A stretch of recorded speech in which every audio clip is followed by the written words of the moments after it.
inzira y'amakobwa. Ndakubaza Dani, none urubyiruko uyurebye urubyiruko rufite amakuru ahagije ku buzima bw'imyororokere? Murakoze cyane. Mu ijambo rimwe navuga nta makuru bafite, kuko mu by'ukuri ibintu Dr asobanuye arezimye n'umushakashatsi arabizi, byagumye kuba byanditswe mu bitabo utanabara, byagumye kuba byarizwe mu gihe ntavuga kirekire kinini cyane, uhereye wenda n'umwana akivuka, niko navuga. Ariko reka nkomoze nko ku kantu gato we nako karensere mu buzima bw'imyororokere. Reka tuvuge ibintu bibangamira ubuzima bw'imyororokere. Reka tube kuri wenda amakuru abantu bafite nk'ubumenyi kuri sida. Iyo urebye nko mu rubyiruko hagati y'imyaka 15 na 24 mu Rwanda, nta makuru abafite ahagije, bonyine 50% niwe bashobora kuba bafite amakuru ajyanye na virusi itera sida y'ibyonyine. Kandi nyine ubwo nkubwira agace gatoya kari mu bintu byitwa ubuzima bw'imyororokere, kabangamira ubuzima bwiza bw'imyororokere. Yego. Wareba muri Afurika munsi y'ubutayu bwa Sahara, ari naho u Rwanda ruherereye, mu bushakashatsi UNESCO yakoze bagaragaza ko buri saha hari ubundi bwandu bushya bwa virusi itera sida 50. Buri saha bahabayeho ubwandu bushya bwa virusi itera sida 50. Kandi ikindi kibabaje nuko nko mu rubyiruko no mu Rwanda, mu bushakashatsi Minisiteri RBC yashyize ahagaragara umwaka ushize, nuko abenshi hagati y'iyo myaka 15 na 24 hari abagendana ubwandu bwa sida batanabizi. Nibyo. Ni akantu gato mvuze ku buzima bw'imyororokere. Mu ijambo rimwe rero nta makuru bafite. Nibyo. Nta makuru ahari. Aha, ukivuga yuko nta makuru, reka twumve bamwe muri bano babitubwiye ubundi tugaruke. Nta kibazo, gusa numvaga nyine nshobora kuhakura sida, numvaga ari cyo kibazo sida. Kuki iyo utayitinye? Numvaga nyine sida ari cyo kibazo, numvaga ari ibyo bineye ubwoba, ibyinda numvaga bitahita biba. Ntabwo wari wakabisobanukirwa se, cyangwa nyiri muto? Umvaga ukiri mutoya, utari wasobanukirwa utese nta twita ryari, ntabwo wari ubizi? ko none ubuzima nari mbayemo, nge nababwiye nari mbayeho nk'umuntu w'umukristo, ntabwo nari nigeze mbiyitaho. Buriya kenshi umuntu ujya kubibara akamenya ngo uyu munsi nagiye mu mihango, ngo ejo n'umunsi wa kangahe, ngo virasiyo yabaye igihe iki n'iki, nkoze imibonano nasama. Ese wabyaye ufite imyaka ingahe? Umwana wa mbere namubyaye mfite 17. Wari ufite imyaka 17? Hari ikintu kira nge ntabwo mu by'ukuri nari nzi n'igihe ndimo ari ikihe, ko sinigeze mbyitaho, ntabwo nari narabibaze. Ntabwo yari imyaka yose yindi nyine najyaga kubona nkabona ibihe byanjye birageze byose bikarangira. Nuko nyine najyaga mu mihango bisanzwe, ariko ntabwo nari nabyitagaho ibyo, ndayibura. Nta musaruro, ni igihombo gusa, kuko abana bose bagiye babyara nk'uko nabyaye, leta nta kintu yageraho habe na gito. Ngira ngo murabyumvise yuko ikintu kirimo kirabura ari amakuru. Kandi bajya bavuga ngo ikintu cya mbere ni amakuru. Umwana w'umukobwa cyangwa se umwana w'umusore abaye adafite amakuru ahagije agendanye n'ubuzima bw'imyororokere, ni hahandi umusore w'imyaka 15 17 yajya akora imibonano mpuzabitsina avuga ati reka cyane muto, nta muntu muto yotera inda. Ndibaza ko bigize no kutubwira ko hari abana bavuze ngo iyo bakoze imibonano baryamye ntago yatwita, ko ntago nakora imibonano ryamye ngo ntwite, ngo nigo bite ko ari ukuryamana, ngo narabihinduye ngo nsige nkora imibonano mpagaze, haza kwirota bafite inda y'amezi 7. Bivuze ngo rero ikintu cyitwa amakuru ni make cyane, ndetse nta nayo mu bijyanye n'ubuzima bw'imyororokere. Ngarutse kuri Dr Anicet, ndifuza kubona kubaza none n'iryari umuntu akwiriye kumenya ubuzima bwe bw'imyororokere, akavuga ati ndi umusore ndasobanukiwe. Ese ndasobanukiwe ryari? Ni iyihe myaka? Ni ikihe kigero? Ni ryari umuntu yakwiye kumenya yuko yakwiye kumenya amakuru ye n'ubuzima bw'imyororokere? Urakoze Fanny ku iki kibazo cyiza cyane, kuko ngira ngo abantu bose barakibaza. Yabaza ati ni ryari umuntu yagombye gukenera ariya makuru, cyangwa ni ryari abantu bagomba kuyamugezaho, bagomba kuyamugezaho. Hari n'abantu wenda dugendeye ku muryango nyarwanda uko wubatse, buryo usanga abantu bashyiramo ibyiciro bakavuga ati cyane iyo umwana atarakura ati hari amakuru batamuha. Ugasanga amakuru agendera mu byiciro, wenda mu byiciro by'abantu bamaze kwegera hejuru. Ari ugasanga amakuru cyane cyane ajyanye n'imyanya y'ibanga, ajyanye n'ubuzima bw'imyororokere, ugasanga avuga ati umwana ntibayamuha. kuko akenshi usanga abantu banabyita ngo ni ibishitani cyangwa ni ibikwajinara Yesu kuko burya tuvugisha ukuri abanyarwanda benshi turi mu madini amatorero atandukanye kandi tugatinya Imana cyane no tukavuga rero kuvuga ibyo bintu ni ibishize by'isoni mu myemerere tukavugiza ko ari ibishitani ari ibikwajina. Aha rero hagiye hakorwa ubushakashatsi butandukanye hirya no hino ku isi abantu bareba cyane cyane igihe nyacyo uko umuntu yagombye kugezwa hariya makuru cyangwa igihe yakeneye ariko ubwo bushakashatsi buza kuvumbura ko buriya uko abantu bagenda bononekara kubera amakuru badafite cyangwa amakuru mabi y'ibihuha badafite usanga nta myaka bigira. Ahangaha kandi nawe twagiye tubibona hano mu gihugu cyacu ugasanga nk'umwana yatangiye gukorerwa ihohoterwa rishingiye ku gitsina afite nk'imyaka 2 cyangwa 3 ngira ngo rwose nanjye nk'umuganga arabona agiye mbona nko mu bitaro ugasanga nk'umwana w'imyaka 3 bamuzaye kwa muganga arafashwe ku ngufu ndetse ugasanga wenda yagize na biriya bibazo wenda dukunda kuvuga ngo bya fistile ugasanga yarononekaye imibiri ye akiri muto rwose afite nk'imyaka 3 kuko burya nkuko nyine tuvuga ati mu madini twemera burya shitani ntireba imyaka y'umuntu ahubwo usanga he n'abantu wenda ugasanga umuntu wenda ari mukuru koko ariko agiye kwangiza umwana w'uruhinja ugasanga bigize rero ingaruka zitari nziza. Ahangaho niho rero abahanga mu bijyanye n'ubuzima bw'imyororokere ndetse n'imibereho y'abantu bagiye bavuga ko burya bibaye byiza umuntu yahabwa amakuru hakiri kare bishoboka. Hakiri kare bishoboka bivuze iki? Nuvuga ngo buriya igihe umwana atangiye kumenya kuvuga neza atangiye kumenya kubaza utubazo runaka buriya ni nacyo gihe nyacyo cyo gutangira kumubwira n'ubuzima bwe imihindagurikire yabwo iyi niba atangiye kubaza tese mama agatangira kwikora ku gitsina imyaka ajya abaza umubyeyi atese iki n'iki burya ntabwo ari umwanya wo kuvuga ngo ni akanyoni ngo ni agapipi ngo ni agapipi ngo ni akanyoni ngo ni agaki ugasanga uri kumubeshya no bigatuma kuko nawe azajya agashyira hanze uko akanyoni kaguruka mu gisambu nawe akavuga ati ni akanyoni koko ariko noneho buriya abahanga bemeje ko nko buriya umuntu yagombye gutangira kubona amakuru ku buzima bw'imyororokere kuva ku myaka 3 kuva ku myaka 3 kubera iki kuko buryo umwana w'imyaka 3 abatangiye kugira amatsiko abaza n'utubazo twinshi kuko abazi kuvuga neza ndetse nayo mpamvu burya mu bijyanye n'uburezi umwana w'imyaka 3 batangira kumushyira mu mashuri y'irerero rusange nibo za ICD kiburamwaka izo amashuri ya nasari za gardienne abana b'imyaka 3 bajyamo nuvuga ngo bashobora kujya mu ishuri uko akicara icyo mwema mubwiye akagikurikiza.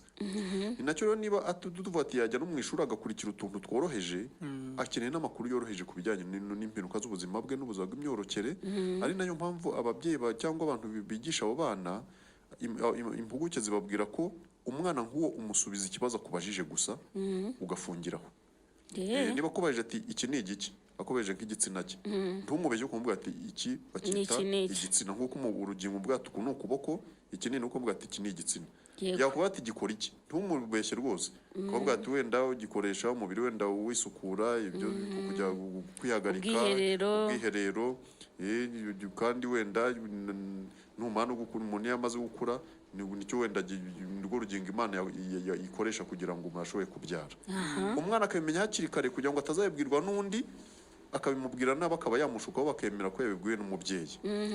Ikindi rero ni uko buriya kuva ku myaka 3 kujya ku iyo myaka 6 umwana burya rwose ntazajya umubyeyi uzasigara inyuma ngo bari kubwira umwana iby'ubuzima bw'imyororokere gusa ujye umusubiza icyo akubajije ukimusubiza neza ntumubeshye maze ufungire uko ibisobanuro byo ntaragira igihe cyo wenda cyo kubyakira neza. Yego niko bimeze. None hari abahanga bakavuga bati umwana burya utangiye ishuri rya primaire wa mwana w'imyaka 7 we buryo utangiye ishuri rya primaire ni 6 ndetse basigaye batangiye ku myaka 6 mu ishuri rya primaire umwana atangira guteranya imibare gukora uduhurizo duto kwandika kugira gute no kumuha utwo gutekerezaho ibyo rero burya ni ukuvuga ngo ni nacyo gihe cyo gutangira gutekereza mu mubiri ukora gute ese niba agiye kwihagarika biza gute muri icyo gihe rero nabwo yabaje ikibazo nk'icyumba kimusubiza ari uko abatangiye gusoma n'udutabo atangiye no kujya ku mbuga nkoranyambaga akisomera uko abatangiye gumya gusoma buryo ugomba kumusobanurira uko umubiri ukora byanze bikunze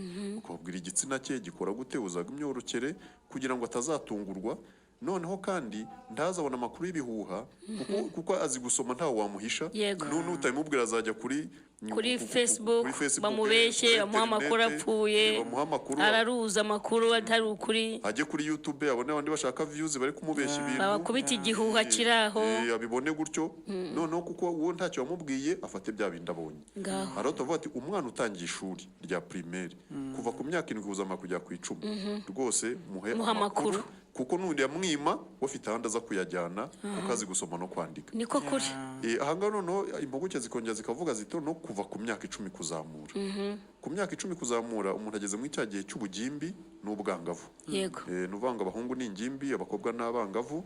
Nuvanga bagiye cyagiye imibiri yabitangiye kwisobanura, bagiye batangiye gukora impinduka zikomeye ziba ku mibiri yabo, kumera amabere, nshakwa hazaje amataye, ndetse abakobwa batangira kujya mu mihango, Yego. ndetse n'abahungu bagatangira kwiroteraho. Nibyo. Kiragiye rero kuva ku myaka 10 kuzamura. Abahanga batubwira bati uganire n'umwana ntacyo usiga inyuma, byose umubwiye, umenye kuri kugana ahubwo n'umuntu mukuru mu bijyanye n'ubuzima bw'imyororokere. Niko kuri. Kuko yagiye ugira ikibazo ngo nibishitane ngo ntubimubwira, ari ugasanga abandi bakubimubwira kuko icyo gihe abageze mu gitutu cy'urungano mu kigare bakayimubwira ahubwo akanayipratika atangiye no gukora pratique kuko icyo gihe bari no mu ishuri atangiye kujya akora ihurizo umenye ingiro n'iki byose naye bashobora kumubwira nawe akajya noneho muri pratique akajya gukora byenda ari kumva. Nuvuga ngo umwana wo kuva ku myaka 10 kuzamura, umwana w'ingimbi n'umwangavu, umwana atangiye kuri impinduka ku mubiri we, nuvuga ngo umubiri utangiye gukora nk'umubiri w'umuntu mukuru, nacyo bituma niyo akoze imibonano mpuzabitsina usanga ari agakobwa ukabona gatwaye inda cyangwa niba ari umuhungu ukabona ateye inda. Nuvuga ngo icyo gihe rero ni ukuvuga ngo niba ashobora kuba yakora ikintu ukabona hahindutse umubyeyi imburagihe, witegereza ahubwo umufate nk'umuntu ukeneye amakuru yose ku buzima bw'imyororokere, ntugire icyo usiga inyuma. Muri make ntumufate nk'umwana wenda ngo utazi icyatsi n'ururo, ahubwo umufate nk'umwana ari gukenera amakuru nk'ayo nawe ukeneye kugira ngo unatangiye atere igira ikirenge mu cyawe, kubera ko nta misemburo y'umubiri uba uri gukora igaragaza n'impinduka ku mubiri, ni imisemburo ibi kumuvana mu kigero cy'ubwana imwerekeza mu kigero cy'umugabo cyangwa cy'umugore w'ejo hazaza. Nibyo ni ukuri.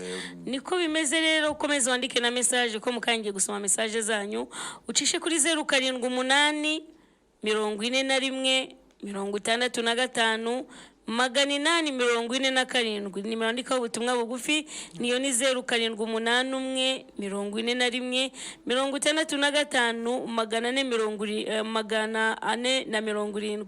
Ibyo ugenda utubaza wandika message tucishamo amaso, ariko nkaba nabona kubaza Dani, noneho Dani hakorwa iki nyuma y'ibibazo byose by'uko amakuru atari kuboneka? Nanahabo, igisubizo cy'ubwiza bwo mu kanwa.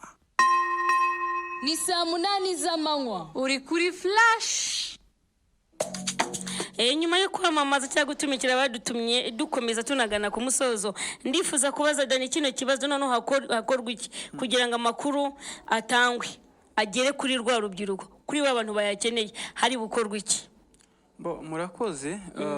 Amakuru yo hari ahantu hari nubwo abagenerwabikorwa bayo batari kuyamenya, ni ugufatikanya twese hamwe. Yego. Yaba mu miryango, yaba inzego zibishinzwe muri leta, yaba no mu madini kuko niho abantu benshi bari, yaba ku ishuri. Ariko nko ku ishuri UNESCO igaragaza ko hari ibihugu byigisha iri somo ry'ubuzima bw'imyororokere nk'isomo kwaryo, ariko nko mu bihugu byacu birimo n'u Rwanda twe babyigisha mu buryo bwa chapitre muri biologie cyangwa se mu bumenyamuntu. Mu gihe rero bataratangira kubitekerezaho nka Minisiteri y'Uburezi ngo yenseremo iryo somo, ni ngombwa ko dufatikanya hose. Ariko nko ku ishuri abana babyiga kubera amanota, mu nsengero ntibabivugaho kubera ari ibishitani, mu miryango nabo ni kirazira. So hakwiye rero guhagurukira twe bicyarimwe. Amakuru Dr. umushakashatsi afite byinshi, yatanze umusanzu ukomeye muri iki gihugu mu bijyanye n'ubuzima bw'imyororokere. Umuryango Inzira y'Amakobwa twahagurukijwe no kugira ngo dutange amakuru yuzuye kandi amakuru ahagije ku bijyanye n'ubuzima bw'imyororokere. Cyane cyane tuzashinga akadomo cyane mu bigendanye na digitalization ku mbuga nkoranyambaga, kuko birababaje kuba wajya kuri YouTube ugasanga ibiganiro nk'umugore n'umugabo bashobora kuba baganira bo ubwabo mu cyumba byagiye hanze kandi abana rwa rubyiruko bose baragira access kuko nta bintu babwiye bizima baragenda baruriza ibyo babonye niho hahita haza bya bibazo byose twirwa duhangana nabyo. Niko kuri rwose Dani ugize neza message zaje ati nukuri icyo kiganiro kiradufasha ariko cyane cyane ababyeyi bafata iya mbere baganire n'abana babo hari ababyeyi babitinya. Niko kuri undi yagize ati mwiriwe nigeze kurwara tirikomonasi kera ndivuza icyo gihe narishimaga cyane mu gitsina mbikize numva ko birangiye none ubu sigaye numva yacyo ni ikibazo kigeneye n'uburwayi ugomba kwivuza. Mwiriwe neza nitwa Ngabo. None se umukobwa asama ari uko avuye mu mihango cyangwa se asama mbere yuko ajya mu mihango? Dr. agakomozaho gato cyane duhita atugana ku musozo. Nibyo koko buriya icyo kibazo ni cyiza cyete se umukobwa asama ryari. Hari abantu bibwira ko umukobwa asama avuye mu mihango cyangwa se ngo agiye kuyijyamo ariko burya icy'ingenzi ni iki burya undi gihe umukobwa ari mu mihango ahubwo ni igihe kitari cyo gusama ahubwo burya imihango irangiye iminsi izakurikiraho yose niyo burya haza mu gihe cyo gusama none umuntu akaba yabikora wenda yameye igihe neza bitewe n'uko ukwezi kwe kuzangana ariko tufata nk'urugero muri rusange ko ku bantu bafite ukwezi k'umugore kuri hagati y'iminsi 26 na 32 ko igihe cyabo kibi cy'uburumbuke ari ukuva ku munsi wa 8 kugera ku munsi wa 19 ubaze uhereye ku munsi wa mbere aboneye imihango. Niko bimeze cyane Dr. Harugize uti mwiriwe neza ati Dr. turabakurikiye uri kubisobanura neza none se none ikibazo kuki nta na rimwe ndumva urugingo rw'igitsina cy'umugore cyangwa cy'umugabo cyavuzwe mu biganiro nk'ibi? Ngira ngo ibi ngibi buriya koko abantu baracyafite navuga ko ari nk'ipfunwe ryo kuvuga ibijyanye n'imibonano mpuzabitsina ariko ndagira ngo wenda uhatangiye no gushyiraho imbaga noneho imbuga nkoranyambaga noneho zibyigisha ku buryo bunonosoye. Ngira ngo nk'imwe navuga hano wenda abantu bashobora no kwikoresha ku buryo buhagije ni iyo uhamagaye 845 kuri telefone ubona amakuru ukajyamo n'ababyeyi bayikoresha kugira ngo bahe amakuru abana babo ariko n'urubyiruko burya bashobora kubona amakuru kandi inshuro 8 ku kwezi aba ari ubuntu cyane rwose. Tugana ku musozi nkabaza Dani nkavuga nti none nk'inzira y'amakobwa umuntu akeneye kuba yamenya byinshi cyangwa se yasobanukirwa byinshi bigendanye n'inzira y'amakobwa ese yabasangaye? Kuva ku mbuga nkoranyambaga zose zibaho kuva kuri TikTok kujya kuri Facebook YouTube Instagram ahantu hose inzira y'amakobwa baradusangaho. Hari amakuru ahagije ibintu byinshi turi gutegura hari udutabo turi gutegura hari flyers ibintu byose kugira ngo duhagurukire hamwe twigishe kandi dutanga amakuru yuzuye kujyanye n'ubuzima bw'imyororokere. Bivuze ngo iyo agiye kuri izo mbuga nkoranyambaga yandikaho ngo iki? Yandikayo inzira y'amakobwa. Inzira y'amakobwa gusa. Wanditse ijambo inzira y'amakobwa muri Facebook urababona Instagram ndetse no mu zindi mbuga zose zitandukanye. Hari n'umurongo wa telefone 084 16 58 47 aho baduhamagara. Hari abakeneye amahugurwa kw'ibyo bintu hari abakeneye kugira ibyo batubaza twavuye mu kiganiro ni karibu rwose. Inzego z'amadini twiteguye gufatikanya nabo kugira ngo twigishe urubyiruko duhugure. Murakoze cyane. Urakoze cyane. Bivuze ngo yaba mu bigo by'amashuri yaba mu nsengero yaba mu mirenge yaba mu turere ahantu hose baba bakeneye kuba batanga bamenyesha cyangwa se bamenya amakuru menshi ajyanye n'ubuzima bw'imyororokere kandi bifashishije inzira y'amakobwa bahama kuri iyo nimero mwatanze ndetse na buri kiganiro cya buri cyumweru tugenda tuyigarukaho kenshi kugira ngo turusheho gutanga umusanzu wacu mu guhangana n'ibibazo biri kugaragara mu miryango kandi bitewe no kutagira amakuru ahagije agendanye n'ubuzima bw'imyororokere. Dr. tugeze ku musozo ni iki kintu wumva wabwira abadukurikiye? Icyo nabwo abadukurikiye nuko abantu bose bakumva ko ikintu cyo gutanga amakuru yizewe ku buzima bw'imyororokere bitureba twese.